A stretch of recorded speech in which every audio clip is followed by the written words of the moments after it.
O livro de Esther. Introdução. Há apenas 2 livros na Bíblia que receberam o nome de mulheres, Ruth e Esther.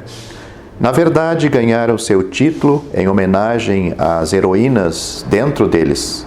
É interessante observar que Ruth, uma gentia de Moabe, casando-se com um judeu, Boaz, passou a morar em Israel, enquanto a judia Esther, casando-se com um gentil, Assuero, morou no estrangeiro. Nota-se que, nos 2 livros, a linha messiânica estava sendo ameaçada de extinção, mas as 2 mulheres fizeram um papel essencial que desembocou na perpetuidade dela. Pode-se constatar o ambiente nas 2 narrativas. Muitos dos eventos no livro de Esther se realizaram numa cidade, Susã, dentro de um palácio abafado, onde havia lazer e bebedeira, ao passo que a maioria dos acontecimentos do livro de Ruth se desenrolaram num cenário rural, onde havia ar fresquinho e labor. O livro de Esther, de apenas 167 versículos, é uma narrativa fascinante e informativa de eventos históricos que se desdobraram durante um período de 90 anos aproximadamente em Susã, cidade capital na Pérsia, que se situava uns 1.500 quilômetros ao leste da cidade de Jerusalém, onde os imperadores persas tinham a sua residência de inverno. O livro gira em torno de um fato estupendo: o cuidado divino do povo de Israel, que se encontrou fora do seu país num período conhecido como os tempos dos gentios, conforme Lucas capítulo 21, versículo 24. Quando parecia iminente a destruição dos judeus no mundo persa pelo plano diabólico de um tal Amã, Deus, servindo-se de uma moça, Esther, reverteu a situação para a conservação do povo de Israel, visando a vinda do Senhor Jesus Cristo para este mundo como Salvador. Irmãos, o que seria de nós se a linha messiânica fosse aniquilada pelo desígnio maligno de Amã? Embora não se leia o nome de Deus neste livro, pode-se ver a mão poderosa dele protegendo maravilhosamente o seu povo ameaçado. Além de realçar a providência cuidadosa do Senhor, este relato nos informa que não fica impune aquele que é culpado de antissemitismo. São 3 as passagens neste livro que têm indícios da data, isto é, o capítulo 1, versículo 3, no 3º ano de seu reinado, isto é, no ano 483 a.C., o capítulo 2, versículo 16, no 7º ano do seu reinado, isto seria no ano 479 a.C., e o capítulo 3, versículo 7, no ano 12º do rei Assuero, isto seria o ano 474 a.C. Isso quer dizer que a época em que sucederam os eventos relatados no livro de Esther encontra-se entre a ida de Zorobabel para Jerusalém, no ano 538 a.C., isto pode se encontrar em Esdras capítulo 1, e a de Esdras, no ano de 458 a.C., também no livro de Esdras, capítulo 7. Lembre-se de que, como resultado do decreto de Ciro, o Grande, no ano de 538 a.C., uns 50.000 judeus vieram para Judá. Sob a liderança de Zorobabel, eles tendo erguido o altar, conforme Esdras capítulo 3, versículo 2, logo lançaram os alicerces do templo em Jerusalém.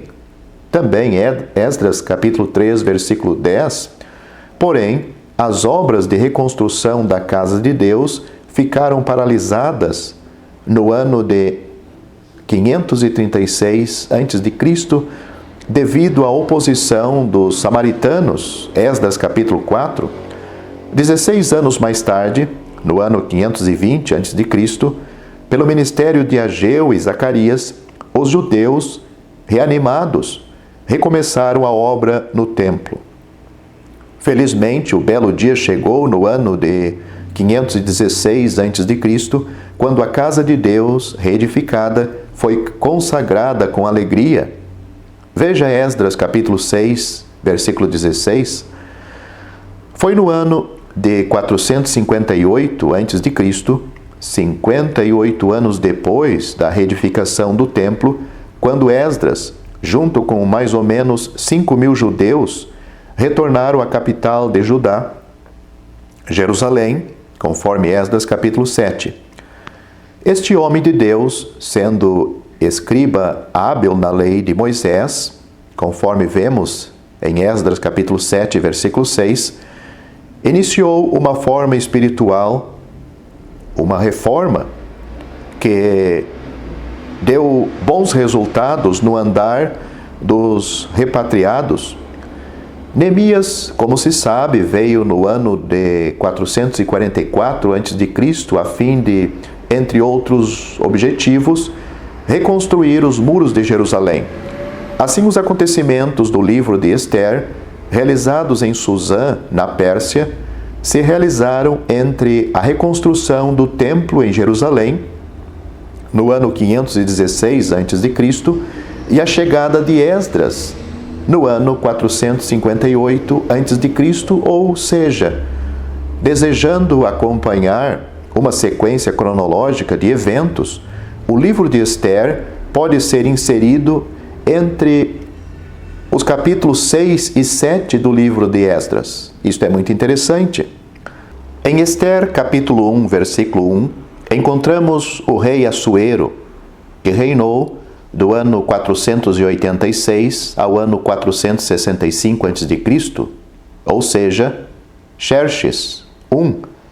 Este é o seu nome grego. Era imperador persa no discurso do livro de Ester. Era de uma dinastia aristocrática e influente, da qual surgiu uma sucessão de reis persas, por exemplo, Ciro o Grande, de 559 a 530 a.C., Cambises II, do ano 530 ao ano 522 a.C., Esmerides, o ano 522 a.C., Dário I, do ano 522 ao ano 586 a.C., Xerxes I, do ano 486 ao ano 465 a.C., Artaxerxes I, do ano 465 ao ano 424 a.C., e Xerxes II, do ano 424 ao ano 423 a.C., e outros. Nós nos maravilhamos ao ver como Ester, uma órfã judia relativamente insignificante, passou a ser esposa desse monarca poderoso, podendo ela, enfim, solicitar eficazmente pela sua própria vida, além da dos seus compatriotas, todos ameaçados de extermínio sumário pelo intento satânico de Amã, o primeiro-ministro do rei Xerxes I. Dessa forma, a linha messiânica foi preservada de extinção. Ó profundidade das riquezas, tanto da sabedoria como da ciência de Deus, quão insondáveis são os seus juízos e quão inescrutáveis os seus caminhos. Romanos capítulo 11, versículo 33. Nada se sabe quanto à autoria deste livro. Pessoas como Esdras, Neemias e Mardoqueu têm sido sugeridas como possíveis autores, mas isto não passa de ser mera conjetura. Não obstante, pelas descrições e detalhes registrados na narrativa, conclui-se que o escritor tinha uma íntima familiaridade com o palácio de Susã, além de ser testemunha ocular dos acontecimentos dentro dele. A única pista que há concernente à data em que o livro foi escrito encontra-se no capítulo 10, versículo 2, onde se lê que foi após a compilação dos anais do rei Xerxes I. Provavelmente foi escrito durante o reinado do seu sucessor, Artaxerxes I, do ano 465 a 424 a.C., ou seja, o ano de 450 a.C. Seria uma boa tentativa de adivinhar a data de composição? A ausência do nome de Deus no livro de Esther tem levantado dúvidas na mente de certas pessoas. Contudo, isso não deve ser um problema, porque como é que Deus podia identificar-se a si mesmo abertamente com seu povo no estrangeiro? Povo esse que estava sendo disciplinado pelos seus pecados. Devido ao decreto de Ciro, era para todos os judeus retornarem a Jerusalém com Zorobabel.